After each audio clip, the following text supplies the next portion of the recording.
Nah, saya mau nerangkan sedikit tentang gimana sih saya bisa mempunyai anak rohani. Jadi, saya tuh melihat bahwa Yesus itu ngomong dalam amanat agung, pergi, jadikan semua bangsa itu muridku, baptislah mereka. Jadi ada satu panggilan penting, Yesus tuh pengen kita tuh belajar untuk memuridkan orang lain. Nah, dalam bahasa Inggrisnya tuh pakai kata disciple. Nah, disciple itu bukan seperti student ya. Student itu kita belajar teori, duduk. Tetapi disciple itu kita belajar kehidupan, belajar mengenai kehidupan.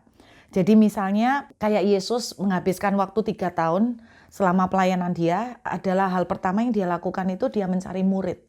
Nah, selama itu dia bergaul bersama dengan mereka, makan bersama dengan mereka, having fun together. Mereka ngelihat Yesus dalam keseharian, Yesus juga bersama dengan mereka dalam keseharian. Mereka punya problem dengan apapun, Yesus bergaul dengan mereka, interaksi seperti family ya. Nah, di Perjanjian Lama juga ada kisah Elia yang dia mencari murid, disuruh Tuhan untuk mempersiapkan, yaitu mengambil Elisa. Elisa memanggil dia Bapak.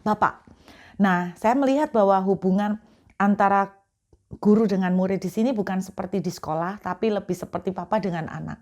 Jadi ada impartasi nilai, ada impartasi hal-hal yang penting dalam kehidupan. Jadi ada karakter, belajar saling mengasah, membentuk, seperti itu saudara. Nah, bagaimana, sampai ada yang pernah tanya, apa harus pakai pendaftaran? Enggak saudara ya, jadi gimana ya saya mendapatkan 20 murid itu gini, kayak Elia itu dapat ya. Elia itu dapat mengenai Elisa. Jadi Elia tuh ngomong, ikut aku gitu kan. Nah, Elisanya oke gitu kan. Nah, ada cerita lain, satu kali Yesus menyembuhkan orang sakit, lalu orang sakit itu mengikuti Yesus. Yesus itu bilang begini, enggak, kamu kembalilah kepada keluargamu. Pulanglah. Jadi ceritakan ini menjadi kesaksian. Jadi ada waktu Yesus itu manggil murid dan murid say yes, suruh tinggalin semua. Tapi ada waktu di mana ada orang willing to come, mau datang ke Yesus, tapi Yesus bilang enggak, kamu pulang. Yang saya tangkap di sini, yang selama ini terjadi dengan saya dengan anak-anak rohani adalah seperti itu. Bagaimana proses saya menemukan mereka. Jadi saya merasa mendapatkan sesuatu, mereka juga merasa mendapatkan sesuatu. Nah, kitab Amos berkata begini, dapatkah 2 orang berjalan bersama-sama kalau kita tidak sepakat? Jadi itu saudara, tapi menurut saya memang kita perlu punya mentor. Tidak peduli saudara itu sudah jadi leader sekalipun, saudara ada di posisi atas, saudara perlu punya mentor. Karena kalau kita tidak punya mentor, kita itu bahaya banget. Apalagi saudara, kalau kita ini, misalnya kayak saya sering bergerak di karunia profetik ya.